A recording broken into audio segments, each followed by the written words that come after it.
Hey everyone, Rico Rivera here with Silicon East Real Estate powered by Keller Williams. And today I have Tracey the Safety Lady with us. I'm going to let her introduce herself. She's been in the industry for over 25 years. So Tracey, introduce yourself and tell us a little bit about yourself, please. Perfect. Thank you, Rico. I am honored to be here. I watch you and I am just honored to be able to have a conversation with you. I have a twin sister. She and I got our real estate licenses about 34 years ago. She is still a practicing active agent, and I decided the real estate sales was not necessarily for me. So I looked for something that would give me that I would feel value doing, that I could actually help someone. And I stumbled upon speaking to real estate agents about working safely, started here in the Kansas City area. And then next thing you know, it took off nationally. And now for the past 25 years, I get an opportunity to travel the country and now virtually to teach agents how to live and how to work safely. I love that. I love that so much because you know what? It makes a huge difference. And it really doesn't matter if you're a real estate man or a woman. We all need to be safe and we all need to stay safe. So let's get right into that. So let's talk a little bit about that. So Tracey, I know that the month of September is Realtor Safety Month. Give us some tips about that. Okay, correct. September is National Real Estate Safety Month. And you hit on a key point, Rico, when you said the difference between male agent safety and female agent safety is pretty minimal. That's true. I get an opportunity to be a contributing writer for the National Association of Realtors, Realtor magazine. I wrote an article back in 2017, and it talked about 4 ways that male agents put themselves in danger. And it was the most read article of the year. Wow. It was right up there because people don't think about male agents having to worry about safety. Most of the time, the male agents say, hey, I'll go along with the female agent who may need help, when in fact, male agents are in just as much danger, a different kind of danger most of the time. But part of my safety presentation includes a PowerPoint screen that has 7 names on it. And the 7 names are male agents who have been victimized, whether they've been murdered on the job or they've been assaulted or robbed.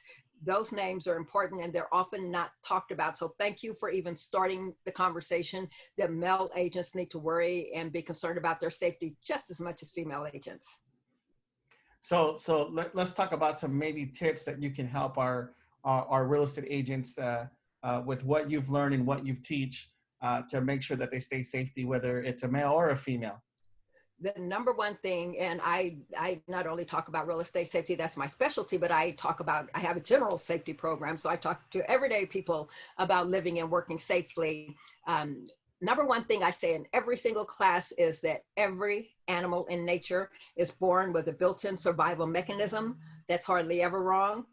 Rico, what might that built-in survival mechanism be? The gut, your little gut feeling. Perfect. Intuition, instinct, gut, sixth sense, fight or flight, whatever you want to call it. Every animal in nature has it. We're all born with it. Human beings are the only ones who choose to ignore it. And we ignore it because we want to be nice. We don't want to hurt someone's feelings. Working here in the real estate industry, I get an opportunity to talk to agents about that voice. And so often they say, you know, I've had a voice, I either listened to it or I didn't listen to it, and here's what happened. So I am here to say, if you don't hear anything else, listen to this. Listen to your bodies. Our built-in survival mechanisms hardly ever wrong. And in the interest of being polite, you ignore it. Sometimes you're anxious to get a commission, but I'm telling you, if the hairs are standing up on the back of your neck, your arms, your heart's beating fast, you have that feeling in the pit of your stomach, it's a warning, and everyone needs to listen to it. That is amazing. And you're so right, because I've been in situations where I felt a little weird going into a home. And sure enough, you know, there was somebody there, there's a squatter, you know, there's somebody. So I always announce myself whenever I'm going into homes, even if they're vacant. You know, I yell out, realtor coming in, knock on the door loud, because the last thing I want to do is surprise someone. Because when people are surprised, especially if they're in there, they have that same feeling, and then they could do something to you. So, and I've heard of situations where people have gone into vacant homes and found squatters and been in danger because of that. Right, that's a whole different ball game, and I like that you, as a male agent, that you're thinking along those lines, because so often that's not what I hear. And when I look at the class makeup, it's usually female agents, and I know females make up a majority of the National Association of Realtor members, but still there are, I think it's like 57%. So male agents not too far behind. So it's equally important. Yes.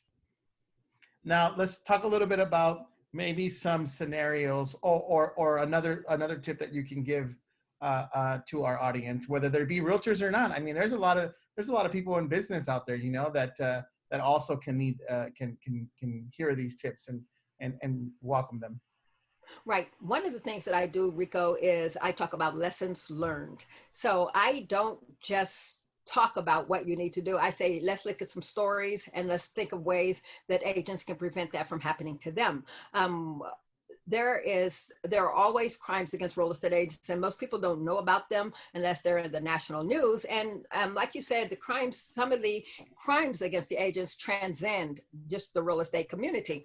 Most recent was on Friday. A property manager went to evict a tenant, and the tenant was upset and ended up killing the service manager and stabbing the property manager. So we look back on ways that could have been prevented.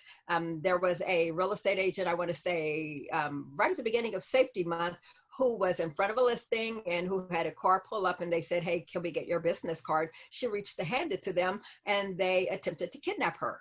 So there are lessons to be learned in those, and my job is to share those stories and to share the tips, and just to be pretty much to be safe at all times. And a lot of times people let their guard down if it's a female, but I have to remind you that females can be perpetrators too.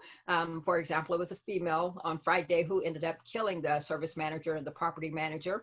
And so you need to be alert and aware, whether it's a couple. And I always say, you know, remember Bonnie and Clyde. It was a couple, so you have to be equally respectful. And Rico, one of the things that I've had to do in this industry is I've had to make people want to hear about safety. If they don't hear the stories about these crimes, about agent attacks, they're thinking, what does that have to do with me? You know, it hasn't happened since, you know, years ago. But then I've had to find a way, when an education director say, real estate agents don't want to hear a message unless you teach them how to make more money. Do you find that true? Do you gravitate towards training that's going to teach you how to be more profitable? Yeah, I mean, at the end of the day, I think a lot of realtors are like that. You know, Right. but if you're not safe and you're not alive, you can't make money. Right, but I had to combine the two. So here's what I did. I had to find a way to make real estate agent safety profitable. So I created the country's only real estate safety designation. And the premise of it is I'm teaching agents how to make more money by utilizing the tools that I created and adding value to the relationship with the consumer. So I'm talking to agents like when you walk in on a seller listing presentation, instead of saying the same old thing, you know, here's the CRM, here's how much you're going to make, here's the marketing plan. Let's talk to them about being safe while their house is on the market. That means a checklist. Talk to them about getting jewelry out of jewelry boxes, medicine out of medicine cabinets, those stacks of mail and pieces of paper that have financial information, get it out of the house. So I'm telling agents to lead with safety. Start talking about those things that keep the consumer safe. And then that adds more value to your relationship. And one of the things that I've done that's probably the most popular thing is I created a FSBO safety tip sheet. So Rico, do you get excited when you see a FSBO sign go up? Yeah, I do. Do you? Yeah, Do you well, most? you know, it's a new deal, so someone's gonna get that deal, right?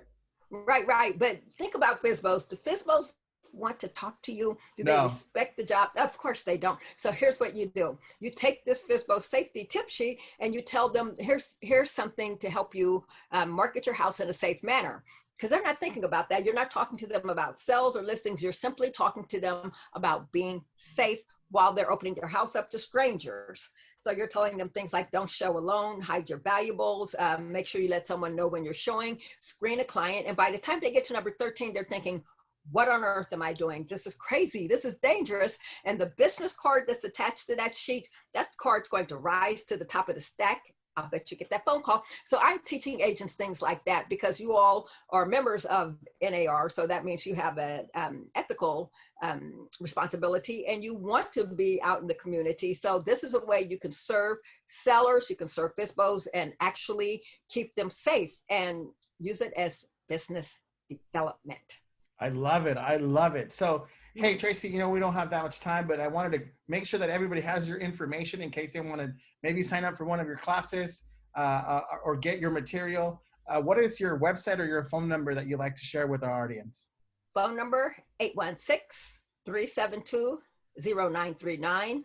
And my website, as well as my Facebook page, is Safety and Security Source. Or if someone told me, you can just Google Tracey the Safety Lady. That's how you find me on Instagram and Twitter. But I'm doing something new and different. I'm bringing together a lot of subject matter safety experts, and we're doing a virtual real estate safety summit. We're taking the show on the road.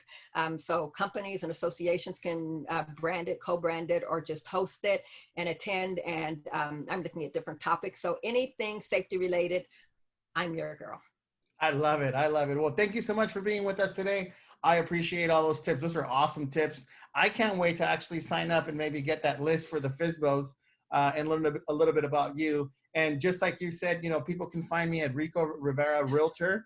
If you just Google Rico Rivera Realtor, you'll find me on the front page of Google. My information will be below, like always. And thank you so much for tuning in. And if you have anybody that you'd like to hear from or some subject matters that you'd like to hear on the show, just let me know. Put in a little message down below on the comments, and we'll see if we can get somebody on the show for the next episode. So thank you so much for tuning in.